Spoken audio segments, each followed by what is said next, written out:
마태복음에는 주기도문이 나오는데 요한복음에는요, 그 예수님의 그 중보기도가 17장에 나옵니다. 그래서 그 요한복음 17장에 일단 9절과 15절을 먼저 좀 읽으실 텐데요. 그 대제사장으로서의 예수님께서 성부 하나님께 간절하게 기도하는 그런 내용입니다. 일단 9절과 15절 함께 읽으시겠습니다. 시작. 내가 그들을 위해 기도하나이다. 내가 세상을 위해 기도하지 아니하고 아버지께서 내게 주신 자들을 위해 기도하오니 그들은 아버지의 것이니이다. 나는 아버지께서 그들을 세상에서 데려가시라고 기도하지 아니하오며 다만 그들을 악에서 지켜주시라고 기도하나이다. 여러분, 여기 요한복음 17장 15절에 세상에서 데려가시라고 기도하지 아니하오며 다만 그들을 악에서 지켜주시라고 기도하나이다. 이 구절인데요. 지난번에 언뜻 얘기가 나왔었는데, 여러분, 어떤 사람이 예수를 믿는다고 고백하자마자 바로 데려가시면 중간에 시험 들 일도 없고, 그렇죠? 확실한 열매잖아요. 그렇죠? 그래서 하나님께서 예수를 구주로 고백하는 사람마다 고백하는 순간 그냥 천국으로 데려가 버리시면 확실하게 수학을 하실 수 있잖아요. 맞죠? 근데 이제 그 이후로 살다가 유혹에 빠져서 믿음을 잃어버리고 예수님을 부인하는 경우도 있을 거 아니에요. 그러면 하나님이 손해잖아요. 그러면 그냥 예수님을 믿을 때마다 그냥 바로 휴거를 시키셔갖고 그냥 쏙쏙쏙 뽑아가시면 효율적이지 않을까, 이런 생각도 들기도 하죠. 근데 예수님께서 세상에서 데려가라고 기도하신 게 아니라 그냥 악에서만 지켜달라고, 그러니까 험한 세상 그냥 살아가라고 그렇게 기도를 하셨잖아요. 왜 그러셨죠? 때로 가끔 그런 분들을 만나요. 하나님이 나를 좀 빨리 데려가셨으면 좋겠다. 그런 분들 만나는 경우 있잖아요. 이 세상 살이가 너무 힘들고 슬프고 괴롭고 외롭고 이러니까. 근데 그런 분들은 좀 데려가셔야 되는데 왜 이 세상에 내버려 두시냐는 거죠. 예, 그래서 이제 그 부분이 저도 좀 이상하다고 싶었는데 요한복음에 그 해답이 있더라고요. 그게 바로 아까 결론처럼 말씀드렸던 이 부분이에요. 함께 읽으시겠습니다. 시작. 내가 이 사람들만을 위해 기도하지 아니하고 그들의 말로 인하여 나를 믿을 자들을 위해서도 기도하라. 그냥 우리를 바로 데려가시면 되는데 굳이 남겨두시는 이유가 어떤 큰 가치 있는 일을 위해서 남겨두신다는 거죠. 그게 뭐죠? 예, 우리가 나머지 삶을 사는 동안 전도하라고. 그렇죠? 예. 그러니까 그 삶을 통해서 전도하는 일에.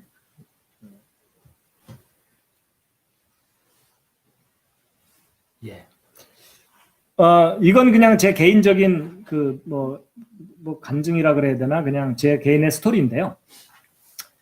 제가 이제 대학원 다닐 때, 대학원 다니고 그럴 때, 그러니까 겉으로 볼 때는 뭐 카이스트에서 석사, 박사 공부를 하니까 미래가 보장돼 있잖아요. 그렇죠?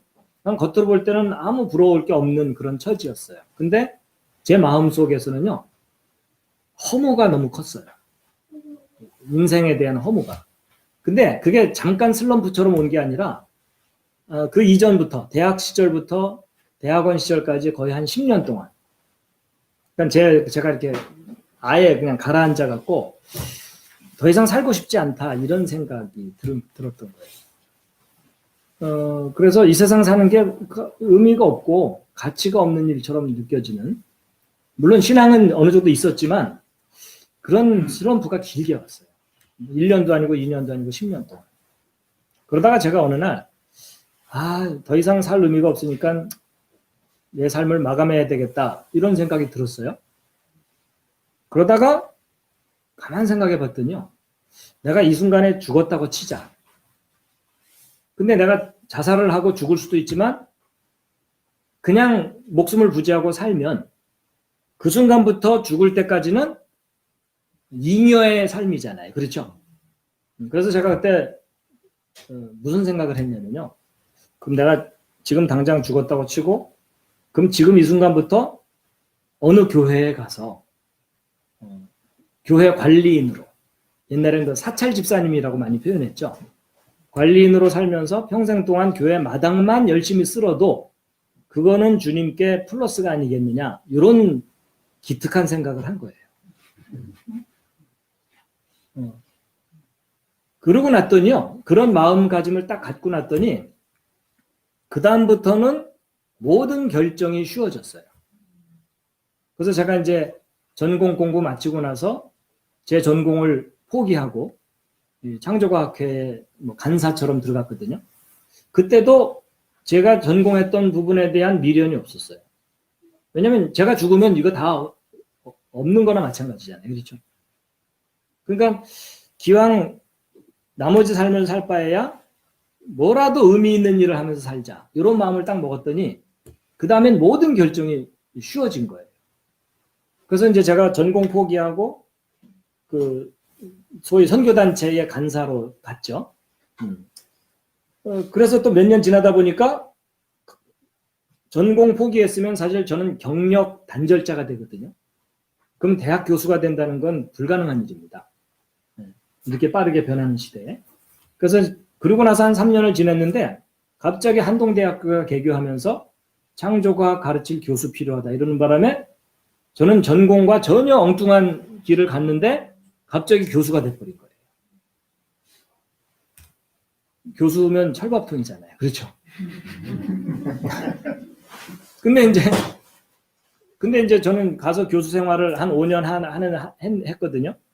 근데 저는 교수를 하려고 간 게 아니라 창조과학 사역을 대학이라는 시스템을 통해서 좀 체계적으로 하려고 갔어요. 근데 막상 대학 본연의 일들이 많기 때문에 전념해서 일을 할 수가 없더라고요.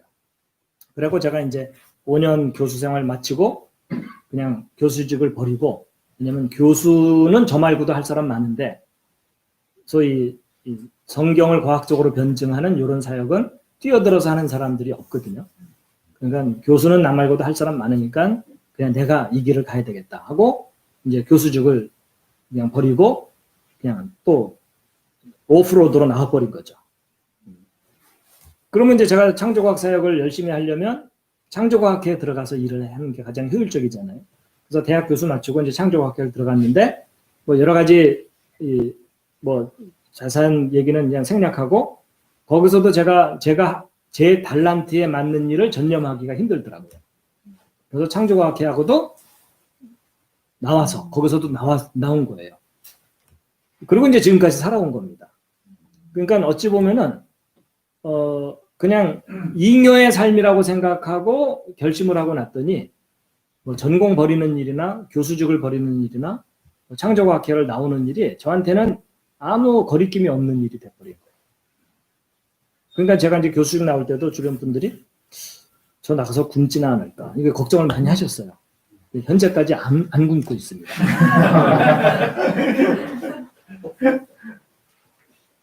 그래서 어찌 보면 참 이게 결심하기 쉬운 일은 아닌데, 이제 그냥 내가 평생 교회 마당만 쓸어도, 마당 청소만 평생 하고 살아도 주님께는 플러스다, 이런 그 마음가짐을 가졌더니 이제 모든 게 이렇게 결정이 좀 쉬워진 그런 거라서, 아마도 요한복음 17장 20절에 있는 이 말씀이 우리의 나머지 삶을 하나님이 원하시는 누군가의 생명을 살리는 일에 투자하기를 원하신다는 거죠.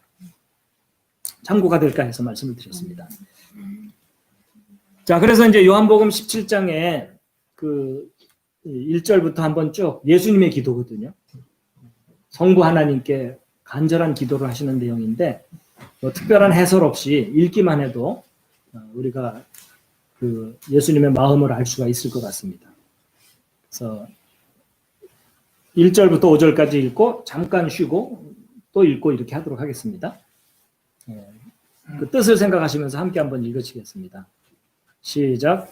예수님께서 이 말씀들을 하시고, 근데 여기서 이 말씀들을 했다는 게 뭐냐면요, 그 앞에 16장에 뭐가 나오냐면 너희가 나를 믿으면 이런 어려움들을 겪을 거다, 이런 얘기를 하신 거예요. 잡혀 죽을 수도 있고 고문을 당할 수도 있고 뭐 하여튼 그런 이 환난을 당하는 일을 얘기하신 거예요. 그러니까 너희들을 내가 데리고 가면 이런 환난을 안 당할 텐데 너희들을 남겨두고 갈 수밖에 없는데 잘 견뎌라. 이런 얘기 하신 그런 내용입니다. 다시 읽으시겠습니다. 시작. 예수님께서 이 말씀들을 하시고 눈을 들어 하늘을 향해 이르시되 아버지여 때가 이르렀사오니 아버지의 아들을 영화롭게 하사 아버지의 아들도 아버지를 영화롭게 하도록 하옵소서. 아버지께서 그에게 모든 육체를 다스리는 권능을 주셨사오니 이것은 아버지께서 그에게 주신 모든 자들에게 그가 영원한 생명을 주게 하려 하심이니이다. 영생은 이것이니 곧 그들이 유일하신 참 하나님의 아버지와 아버지께서 보내신 자 예수 그리스도를 아는 것이니이다. 내가 아버지를 향해서 영화롭게 하였사오니 곧 내가 아버지께서 내게 하라고 주신 일을 끝마쳤나이다. 오 아버지여, 세상이 있기 전에 내가 아버지와 함께 가졌던 그 영광으로 이제 아버지와 함께 나를 영화롭게 하옵소서. 예.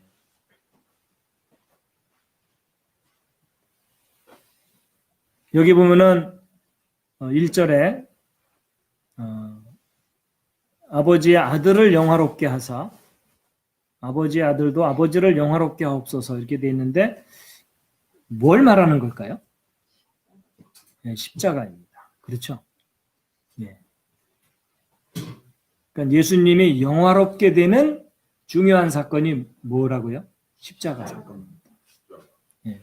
또 그 사건으로 인해서 누구도 영화롭게 되신다고요? 아버지도 영화롭게. 왜냐하면 잃어버린 아들들을 찾는 일이잖아요. 그렇죠? 예. 어떤 부모가 아무리 세상적으로 돈을 많이 벌고 권세를 가지고 성공을 했어도 사랑하는 자식을 잃어버렸으면, 그렇죠? 그 모든 부와 권세가 의미가 없는 것처럼.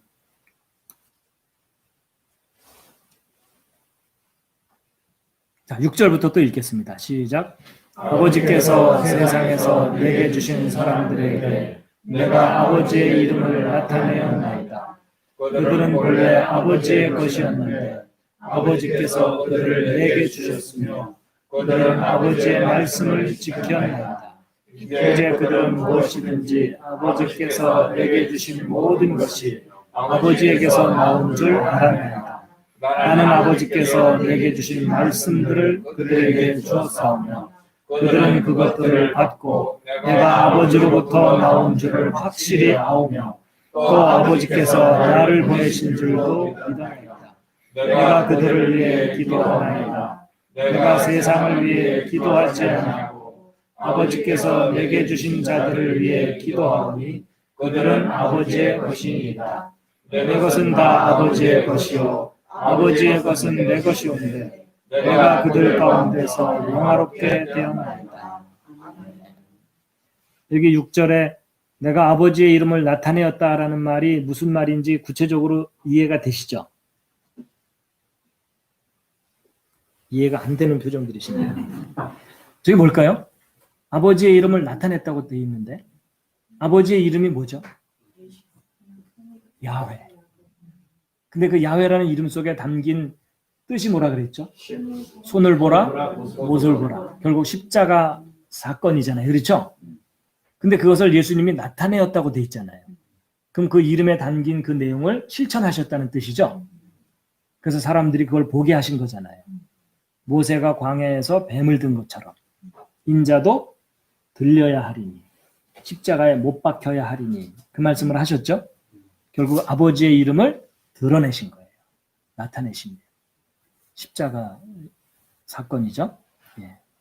근데 그렇게 하신 이유가 뭐예요? 아버지의 것을 되찾게 하기 위해서. 그렇죠? 잃어버린 아들들을 되찾으려고. 그러니까 하나님 아버지의 가장 핵심적인 소원이신 거죠. 잃어버린 사람, 사탄 때문에 잃어버린 사람들을 되찾는 일. 예, 11절부터 13절까지 또 읽겠습니다. 시작.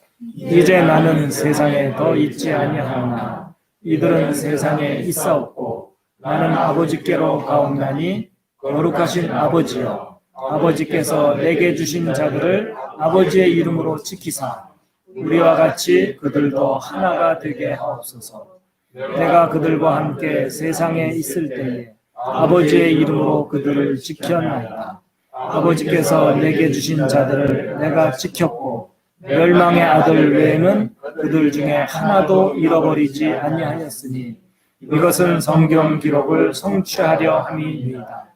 이제 내가 아버지께로 가오니 내가 세상에서 이것들을 말하옵는 것은 그들이 내 기쁨을 자기들 안에서 성취하게 하려 함이니이다.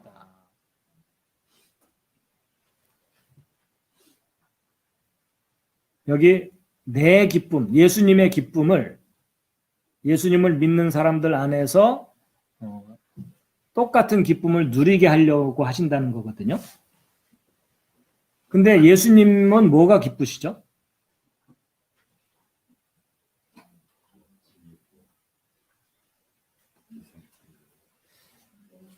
이게 앞에 우리가 그 예배에 대해서 공부할 때 언뜻 나왔던 부분이거든요. 그 예수님께서 유월절 만찬 때 떡과 포도주를 주시면서 감사하면서 주셨다고 돼 있거든요. 근데 그 감사라는 단어가 놀랍게도요, 기쁨입니다. 감사라는 단어가 가지고 있는 뜻이. 그러니까 놀랍게도 떡과 포도주를 주시면서 내 몸이니 내 피니 먹고 마셔라 이러셨죠. 근데 그것을 감사하면서 주셨다고 돼 있거든요. 근데 그 감사한다는 단어가 기쁨이라는 단어입니다. 그러니까 우리에게 자신의 몸과 피를 주시는 것을 기뻐하신 거예요. 그러니까 본인의 희생을 통해서 사람들이 살아나는 것을 기뻐했다는 거거든요. 근데 그 기쁨을 우리들도 누릴 수 있게 하신다는 거거든요. 그럼 뭐예요? 여러분과 저의 어떤 희생을 통해서 또 다른 사람이 생명을 얻게 되는 기쁨을 우리에게 누리게 하신다는 겁니다. 좀 공감이 되시나요? 네. 그러니까 보통은 희생을 하면은 손해라고 생각하는데 그 희생을 통해서 누군가가 살아난다면 그 사람의 삶이 가장 가치 있는 삶이니까 그게 기뻐할 일이라는 거죠. 그런 의미로 이해할 수 있다는 겁니다.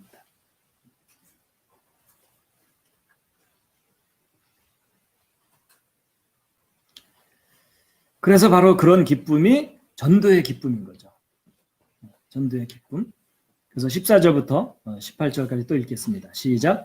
내가 아버지의 말씀을 그들에게 주매 세상이 그들을 미워하였사오니 이는 내가 세상에 속하지 아니한 것 같이 그들도 세상에 속하지 아니하기 때문입니다. 나는 아버지께서 그들을 세상에서 데려가시라고 기도하지 아니하오며 다만 그들을 악에서 지켜주시라고 기도하나이다.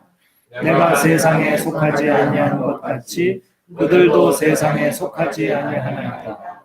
아버지의 진리로 그들을 거룩히 구별하옵소서. 아버지의 말씀은 진리이니이다.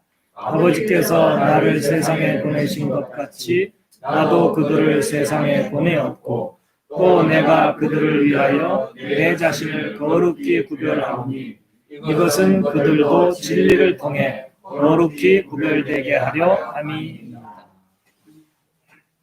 그러니까 우리들을 데려가지 않으시고 그냥 여기 놔두시고 다만 악에 빠지지 말라고 하시는 이유가 뭘 누리게 하려고요?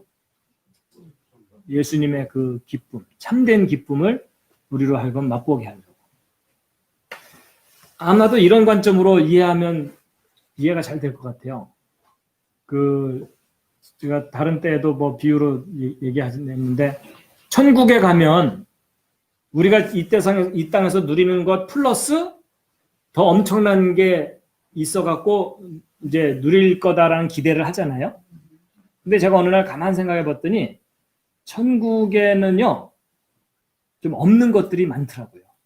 이 땅에는 있는데 천국에는 없는 거. 그게 뭐죠? 슬픔이 없고요. 눈물도 없고 한숨도 없고 고통도 없고 죽는 것도 없는 거예요.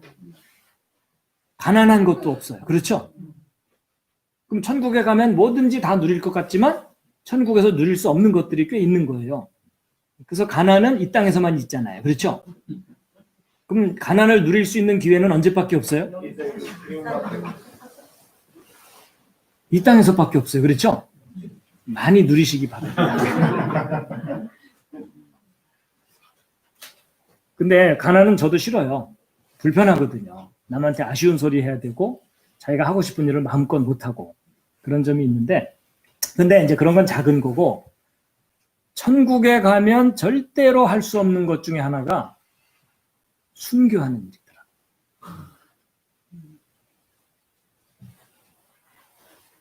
그러니까 사실 순교는 아무나 하는 게 아니라고 하잖아요. 그렇죠?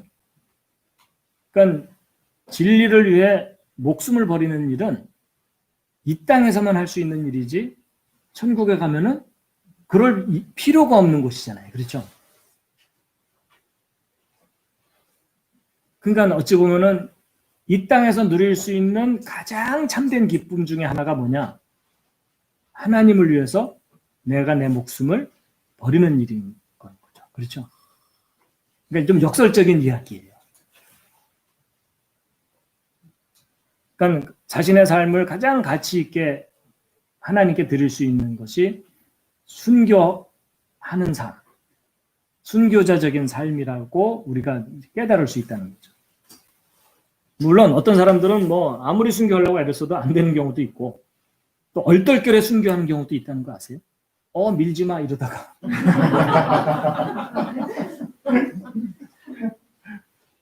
네, 이건 농담이지만 그러니까 어찌 보면 예수님께서 우리에게 가장 가치 있는 것을 누릴 수 있는 기회를 주시는 그런 기도라는 생각도 들어요.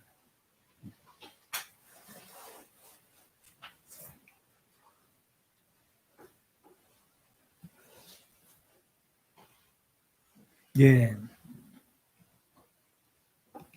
그래서 여기 이제 아까 읽은 말씀이었죠. 20절부터 23절도 또 읽겠습니다. 시작.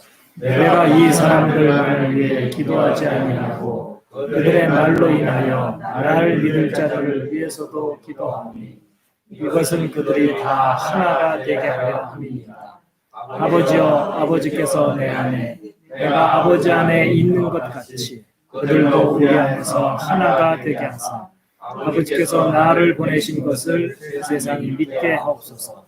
아버지께서 내게 주신 영광을 내가 그들에게 주었사오니 이것은 우리가 하나인 것 같이 그들도 하나가 되게 하려 함이니이다. 내가 그들 안에 있고 아버지께서 내 안에 계시나니 이것은 그들이 하나 안에서 완전해지게 하려 함이며 아버지께서 나를 보내신 것과 같이 또 아버지께서 나를 사랑하신 것 같이 그들도 사랑하신 것을 세상에 알게 하려 함이니이다. 예, 아까 그 결론처럼 말씀드렸던 20절, 그들의 말로 인해서 나를 믿을 자들을 위해서 기도하오니. 그러니까 여러분을 통해서 믿게 될 사람들, 여러분과 저를 통해서 믿게 될 사람들을 위해서 예수님이 기도하셨다고 되어 있습니다. 그래서 주기도문을 보나 요한복음 17장에 나오는 예수님의 그 기도를 볼 때 그냥 모든 초점이 생명을 살리는 일에 맞춰져 있습니다. 24절부터 26절도 읽겠습니다. 시작. 아버지여, 원하건대 아버지께서 내게 주신 자들로 내가 있는 곳에 나와 함께 있게 하사 아버지께서 세상에 창건 이전에 나를 사랑하셨으므로 친히 내게 주신 나의 영광을 그들이 보게 하옵소서. 오 의로우신 아버지여, 세상이 아버지를 알지 못하였으되 나는 아버지를 알았사옵고 이들도 아버지께서 나를 보내신 줄 알았사옵나이다. 내가 아버지의 이름을 그들에게 밝히 드러내었고 또 드러내리니 이것은 아버지께서 나를 사랑할 때 보여주신 그 사랑이 그들 안에 있게 하고 나도 그들 안에 있게 하려 함이니이다. 근데 왜 우리를 구원하시려고 하시느냐? 여기 보면은 친히 내게 주신 나의 영광을 그들이 보게 하려고. 그러니까 사실 우리는 상상도 안 되는 일이죠. 그죠? 하나님께서 예수님에게 주신 그 영광, 그 영광스러움, 그것을 우리가 보게 하려고. 뿐만 아니라 그 영광을 우리도 누리겠죠.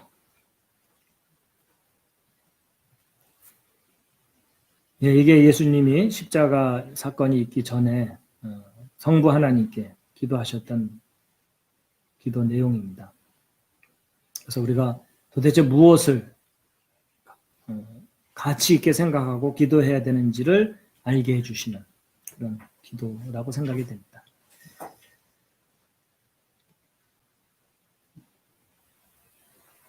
예.